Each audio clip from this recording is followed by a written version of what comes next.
नमस्कार दोस्तों, स्वागत है आपका स्टडी फॉर सिविल सर्विसेज में। वीडियो को पूरा देखिए। कोई भी आपका फीडबैक है, कोई सजेशन है, तुरंत वीडियो में कमेंट करके जरूर बताइए। अच्छा लगे तो वीडियो लाइक जरूर कर लीजिए और ऐसे वीडियो लगातार फ्री में पाने के लिए चैनल को तुरंत सब्सक्राइब कर लीजिए और बेल आइकन को जरूर टैप कर लीजिए ताकि आगे भी सारे वीडियो आपको मिलते रहे। यूट्यूब में फॉलो करते हैं तो प्लीज ये वाला फ्री टेलीग्राम चैनल जरूर ज्वाइन कर लीजिएगा। सारे नोटिफिकेशन, सारे अपडेट यहीं पे आते हैं, ध्यान रखिएगा। स्टडी फॉर सिविल सर्विसेज का कोई भी पेड ग्रुप अगर आपको ज्वाइन करना है तो सिर्फ 85648056060975238608974455 यही नंबर है हमारे, सिर्फ जहां पे कॉल या व्हाट्सएप कर सकते हैं। इंस्टाग्राम पे हमारा पेज जरूर फॉलो कर लीजिएगा, study for civil dot services है। ट्विटर पे हमको जरूर फॉलो कर लीजिएगा, @study for civils है। सारे क्वेश्चन अटेम्प्ट करिए और स्कोर अपना तुरंत कमेंट करके बताइए। नमस्कार दोस्तों, स्वागत है आपका स्टडी फॉर सिविल सर्विसेज में। हरियाणा सिविल सर्विसेज के लिए हम एमसीक्यू क्वेश्चंस को देख रहे हैं, उसको कंटिन्यू करेंगे सीरीज को आज के फर्स्ट क्वेश्चन के साथ। जितने भी वीडियोस हो चुके हैं अब तक, प्लीज़ अगर आपने नहीं देखा उसको तो देख लीजिए। और अभी हम कुछ वीडियोस और भी जो हैं वो लेके आते रहेंगे। तो बिना किसी देर के शुरू कर लेते हैं हम।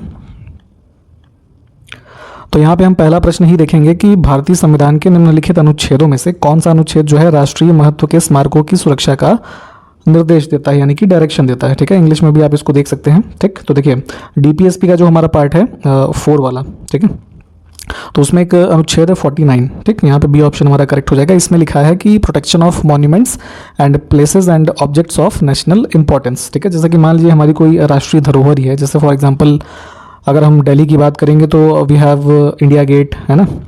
फिर जैसे नेशनल वॉर मेमोरियल अभी रिसेंटली जो बना था, ठीक है, तो these are the kind of things which are to be protected. तो हम यहाँ से बी ऑप्शन को चुन के आगे बढ़ेंगे। अगला क्वेश्चन देखिए, राष्ट्रीय सुरक्षा अधिनियम यानी कि जो नेशनल सिक्योरिटी एक्ट बना है भारत में, ठीक है, ये 1980 में जो है इसकी शुरुआत हुई थी।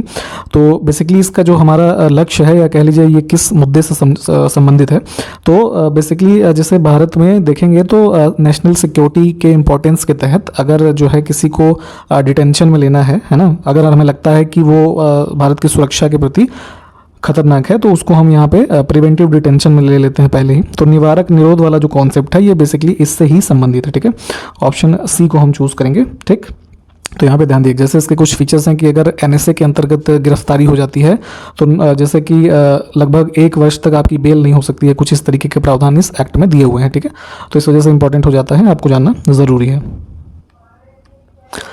अगला देखिए, निम्नलिखित में से किस न्यायाधीश ने भारत में जनहित याचिका यानी कि जो पब्लिक इंटरेस्ट लिटिगेशन है PIL, ठीक है, इसकी जो है कह लीजिए इंट्रोडक्शन है या इसको पाइनियर किया, इसका मार्ग प्रशस्त किया भारत में। चूंकि ये PIL वगैरह जो कॉन्सेप्ट्स थे ये USA वगैरह में काफ़ी प्रेवलेंट थे, पहले भारत में नहीं था ये। ठीक है, तो 1980 के टाइम पीरियड में जैसे 2 जस्टिस थे, जस्टिस VR कृष्ण अय्यर और जस्टिस PN भगवती, ठीक है, सुप्रीम कोर्ट के। तो इन दोनों के द्वारा जो है इस PIL के कॉन्सेप्ट को इंट्रोड्यूस किया गया है भारत में, जिसके तहत किसी भी सार्वजनिक हित के मुद्दे पे कोर्ट को जो है अप्रोच किया जा सकता है इसके अंतर्गत। ठीक है, तो इन दोनों लोगों का नाम याद रखिएगा, ये इंपॉर्टेंट है। तो अभी फिलहाल इसमें ऑप्शन ए जो है इसको चुनेंगे। दूसरा नाम हमने आपको बता रखा है PN भगवती, ठीक है, तो उनका भी नाम याद रखिए। अगला देखिए कि राजमन्नार समिति जो कि 1969 में अपॉइंट की गई थी, ठीक है, तो निम्न में से किस सरकार के द्वारा इसको नियुक्त किया गया था। ठीक है, तो 1969 में इसको स्टेट ऑफ कर्नाटक की जो गवर्नमेंट है इसके द्वारा अपॉइंट किया गया था। इसका पर्पस क्या था, जरा कमेंट करेंगे क्या। अगला देखिए कि भारतीय संविधान का निम्नलिखित में से कौन सा अनुच्छेद किसी राज्य विधायिका के वार्षिक वित्तीय विवरण यानी कि एनुअल फाइनेंशियल स्टेटमेंट, ठीक है, ये एनुअल फाइनेंशियल स्टेटमेंट क्या होता है, जो बजट होता है, चूंकि हमारे कॉन्स्टिट्यूशन में बजट वर्ड नहीं यूज़ है तो उसके लिए एनुअल फाइनेंशियल स्टेटमेंट वर्ड जो है यूज़ किया गया है। ठीक है, तो जैसे हम केंद्र के लिए हम देखते हैं ना आर्टिकल 112 में, ठीक, तो वैसे ही स्टेट्स के लिए जो ये प्रावधान मेंशन है हमारे कॉन्स्टिट्यूशन में, this is given in article 202। तो डी ऑप्शन को चुनेंगे। अगला प्रश्न हमारे है कि 2 सतहों के बीच लगने वाला जो घर्षण बल यानी कि फ्रिक्शन होता है वो बढ़ जाता है अगर हम क्या करें। ठीक है, तो अगर हम यहाँ पे देखिए हमारे पास मान लीजिए कोई 2 सरफेस है, एक सरफेस ये है, ठीक है, और एक दूसरा ये है, ठीक, AB। तो अगर हम इन दोनों को ऐसे जो है दबा देते हैं आपस में, ठीक है, बलपूर्वक दबाते हैं, तो इनके बीच का जो ये हमारा डिस्टेंस है ये कम होगा। तो ऐसी स्थिति में जितना ही नैरो पैसेज बचेगा इनके बीच में उतना ही ज़्यादा फ्रिक्शन जो है बढ़ता है। तो ये कॉन्सेप्ट है फ्रिक्शन का यानी घर्षण का। तो यहाँ पे इस क्रिया के द्वारा होगा, तो बी ऑप्शन जो है मोस्ट सूटेबल है इसमें। अगला देखिए, धातुओं का वह गुण जिससे उन्हें खींचकर तारों में परिवर्तित किया जा सकता है। ठीक है, मतलब जैसे कि कोई भी मेटल आप ले लीजिए, जैसे मान लीजिए हमने जैसे हम ब्रॉन्ज ले लेते हैं, ठीक है, ठीक, अब उसको क्या करेंगे, हम उसको खींच कर तारों में परिवर्तित कैसे कर सकते हैं? तो जाहिर सी बात है उनको थोड़ा लिक्विड फॉर्म में लाना होगा, ठीक। तो जितना ही ज़्यादा जैसे वो खींचेगा ऐसे पतले तार में वो कन्वर्ट होने लगेगा। तो इस क्रिया को क्या कहा जाता है, ठीक है। तो फिजिक्स का एक प्रॉपर्टी है ये, इसको बोलते हैं हम क्या, डक्टिलिटी यानी कि तन्यता, ठीक है। जैसे बोलते हैं ना कि कोई चीज़ कितनी तन रही है, तो ये वही कॉन्सेप्ट है। बी ऑप्शन जो है ये करेक्ट है। अगला है हमारे पास, निम्न में से किस समिति ने उद्योग में लघु उद्योग के लिए वस्तुओं के आरक्षण को समाप्त करने की सिफारिश की थी, ठीक है। तो बेसिकली हमारी जो हम एमएसएमई इंडस्ट्रीज़ के बारे में पढ़ते हैं ना, तो उसमें जो हमारी स्मॉल स्केल इंडस्ट्रीज़ है, तो इन्होंने जो एक कमेटी कॉन्स्टिट्यूट की थी, आबिद हुसैन कमेटी, ठीक है। तो इन्होंने रिकमेंडेशन किया था कि जो कुछ ऐसे आइटम्स हैं कि जो स्पेसिफिकली ऐसी स्मॉल इंडस्ट्रीज़ को बनाने के लिए ही रिजर्व्ड है, उसको जो है अबॉलिश किया जाए, इस प्रावधान को, ठीक है। तो ये जो है प्रावधान क्या इन्होंने रिकमेंड किया था और किस कमेटी से संबंधित है, दोनों को याद रखिए। अगला है कि निम्नलिखित में से किसे 1925 के काकोरी षड्यंत्र में शामिल होने के कारण फांसी पर लटका दिया गया था, यानी कि उनको फांसी की सजा दी गई थी, ठीक है। तो जो काकोरी का ट्रेन जो रॉबरी हुई थी, ठीक है, तो उसमें शामिल लोगों में अगर हम देखेंगे तो यहाँ पे अशफाक उल्ला खान जो है, इनको जो है हैंग किया गया था इस घटना के लिए। अगला देखिए, डीपीएसपी के बारे में हमारे पास एक क्वेश्चन और है कि संविधान का कौन सा अनुच्छेद राज्य की सार्वजनिक सेवाओं में न्यायपालिका को कार्यपालिका से अलग करने के लिए कदम उठाने का निर्देश देता है, ठीक है। तो देखिए, कुल मिला के जो हमारी ऐसे समझिए कि पब्लिक सर्विसेज हैं, तो उससे जुडिशरी और एग्जीक्यूटिव जो है ना, उनका इंटरफेरेंस ना हो, हमारी पब्लिक सर्विसेज जितनी भी हैं वो निष्पक्ष रूप से काम करें। तो ऐसा प्रावधान हमारा संविधान का अनुच्छेद 50 जो है ये करता है, ठीक है। अदरवाइज क्योंकि इंटरफेरेंस होगा तो जो है सही से जो डिज़ायर्ड गोल या डिज़ायर्ड वर्क है, पब्लिक सर्विस का जो एम है वो पूरा नहीं हो पाएगा। अगला देखिए, निम्नलिखित में से कौन अन्य तीन की तुलना में अधिक सूर्य के प्रकाश को परावर्तित करता है, ठीक है। तो जैसे हमारी सनलाइट्स आती हैं तो वो क्या होती हैं, यहाँ पे रिफ्लेक्ट भी होती हैं, ठीक, इनकमिंग और आउटगोइंग जो रेडिएशन हमारे होते हैं। तो अगर हम दिए हुए देखिए, हमारे पास कुछ ऑप्शंस दे रखे हैं। तो अगर हम देखेंगे ताज़ा बर्फ़ से ढकी भूमि, स्पेशली जो हमारे ये माउंटेनियस रेंजेस हैं, हाई माउंटेन वाले, जहाँ पे ग्लेशियर्स वगैरह होते हैं, या कोई ऐसे जैसे मतलब ये लैंड एरिया भी देखेंगे जहाँ पे स्नो कवर्ड एरिया है, तो क्या होता है उसमें कॉन्सेप्ट होता है हमारा एल्बिडो इफेक्ट, अगर आपने पढ़ा होगा, जिसमें कि प्रकाश के परावर्तित होने की जो घटना है, ठीक है। तो इसको हम इसमें समझते हैं। तो स्नो और आइस जितनी भी हमारी होती है उनमें क्या होता है कि हाई एल्बिडो इफेक्ट होता है, ठीक है। तो जिसमें कि मैक्सिमम लगभग जो है इसमें 95% के आसपास जो हमारी ये सनलाइट आती है वो रिफ्लेक्ट हो जाती है, ठीक। तो क्योंकि जो ये स्नो और आइस है हमारी, ये बहुत ज़्यादा जो लाइट है उसको ऑब्जॉर्व नहीं करती। वहीं उनके कंपैरिजन में जो हम कोई डार्क अर्थ का सरफेस देखेंगे तो वहाँ पे क्या होता है कि उसका एल्बिडो इफेक्ट जो है वो लो होता है, तो उसमें मैक्सिमम जो लाइट है वो ऑब्जॉर्व हो जाती है, ठीक है। तो इस क्रिया के कारण अगर हम देखेंगे तो सबसे ज़्यादा जो रिफ्लेक्शन की पावर है सनलाइट की इन ऑप्शंस में, ये किस में है, ताज़ा बर्फ से ढकी हुई भूमि में। हमारे पास प्रश्न ही आ गया है कि अल्बिडो जो है निम्न में से किस ऑप्शन से संबंधित है। तो जाहिर अभी बताया आपको कि रिफ्लेक्टिंग पावर जो है, ठीक है, कोई भी जैसे हमारा सोलर रेडिएशन के बारे में ही हमने देखा, तो क्या है, आया और गया, ठीक है। तो रिफ्लेक्ट किस रेट से कर पा रहा है, that is known as albedo effect. Geography में इसको थोड़ा डिटेल में देख लीजिएगा। नेक्स्ट है कि भीमबेटका गुफाओं की प्रागैतिहासिक शैल चित्रकारी निम्न में से किस राज्य में स्थित है, ठीक है।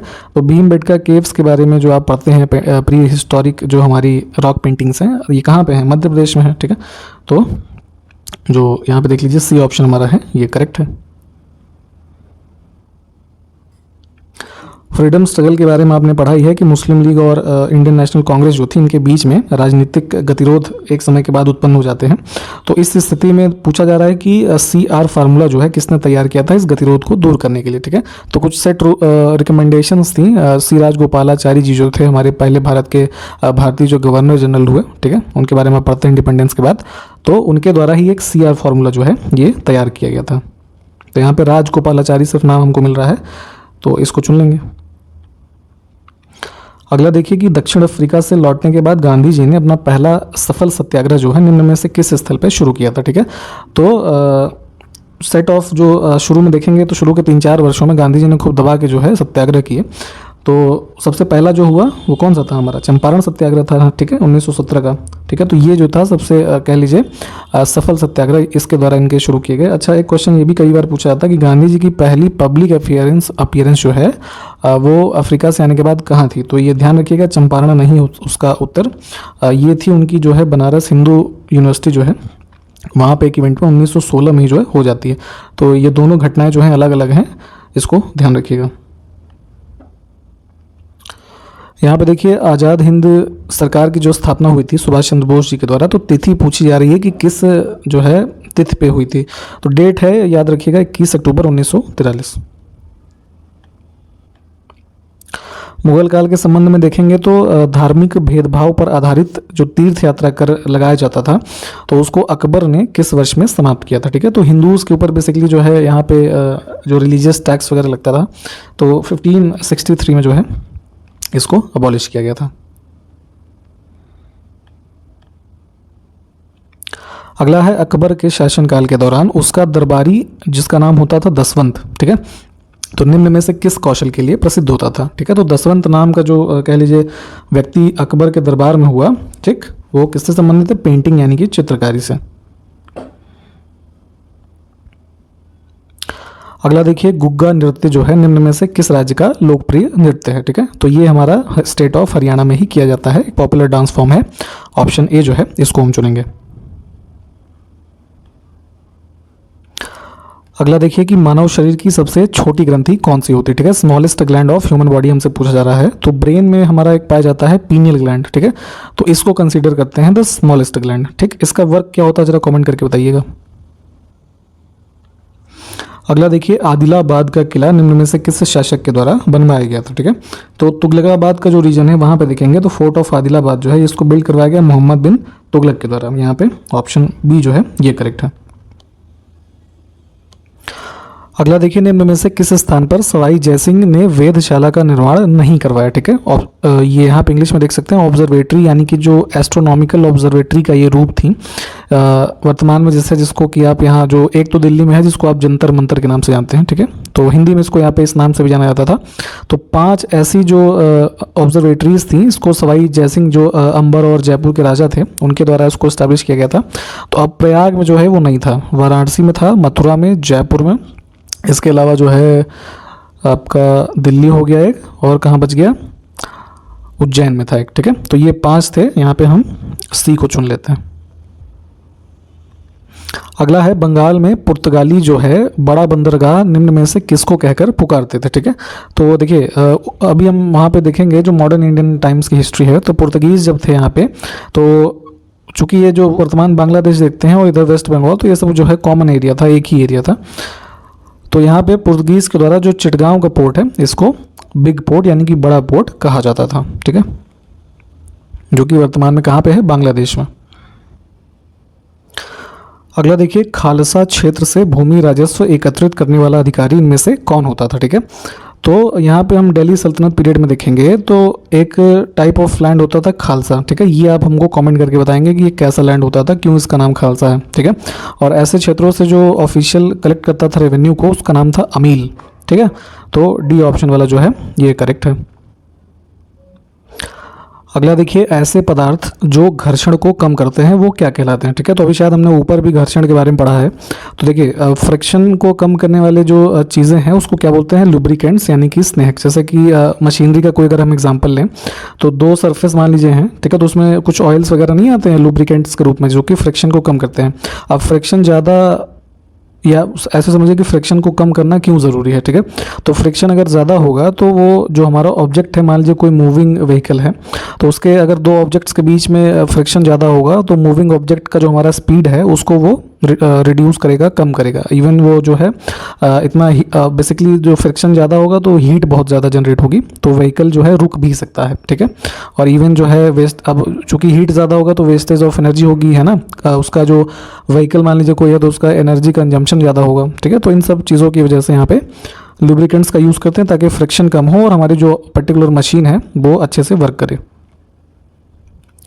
अगला है कि परिसंचरण तंत्र की खोज निम्न में से किसके द्वारा की गई है, ठीक है। जो सर्कुलेटरी सिस्टम आप ह्यूमन का देखते हैं, जो ऑर्गन्स और तमाम चीज़ों के बारे में आप पढ़ते हैं, तो इस पूरे सिस्टम को यहाँ पे एक तरीके से डिस्कवर किया था विलियम हार्वे ने, है ना, option A.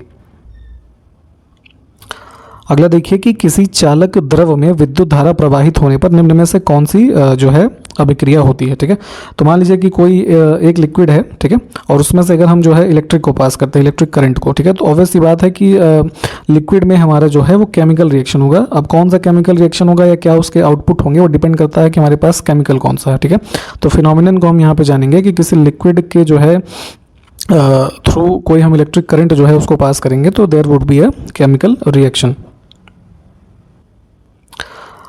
Nuclear power plants के बारे में हम पढ़ते हैं, तो कैगा परमाणु ऊर्जा संयंत्र जो है निम्न में से किस राज्य में है, तो ये कर्नाटक में है, ठीक है। इनकी लिस्ट जो है जितने भी रिस्पेक्टिव पावर प्लांट्स वगैरह हैं इंपॉर्टेंट, इसको पढ़िए प्लीज़।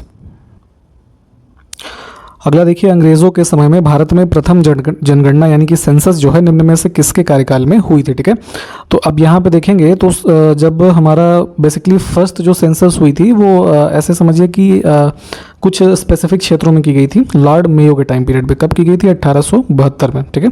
और अगर आपसे कभी ये पूछा जाए कि जो है इंडिया की फर्स्ट ऑफिशियल सेंसस जो है वो कब हुई थी, तो ये पूरी जो है एक तरीके से प्रॉपर वे में 1881 एडी में, ठीक है, लॉर्ड रिपन के टाइम पीरियड पे हुई थी। तो ये दोनों क्वेश्चन पूछे जाते हैं, इनको ध्यान में रखिएगा। अगला है पौधे का कौन सा भाग जो है वो केसर देता है, ठीक है। तो जो ये काफ़ी इसकी न्यूट्रिशनल वैल्यू होती है, इसके बारे में आप पढ़ते हैं ना, केसर जो कश्मीर के रीजन वगैरह में काफ़ी ज़्यादा होता है। तो केसर का अगर आप फ्लावर जो है वो देखेंगे तो बेसिकली अब इतना डिटेल में आपको जानने की ज़रूरत नहीं है, इतना जानिए कि किस भाग से मिलता है, ठीक है। तो हमारा जो ये केसर का फूल है, तो ऐसे ये पंखुड़ियाँ कुछ होती हैं और उन्हीं के बीच में ऐसे स्टिग्मा होते हैं, ठीक है। तो स्टिग्मा का पार्ट ही जो है वो केसर है, ठीक है। ठीक, तो हम यहाँ से डी ऑप्शन जो है इसको चुन लेते हैं।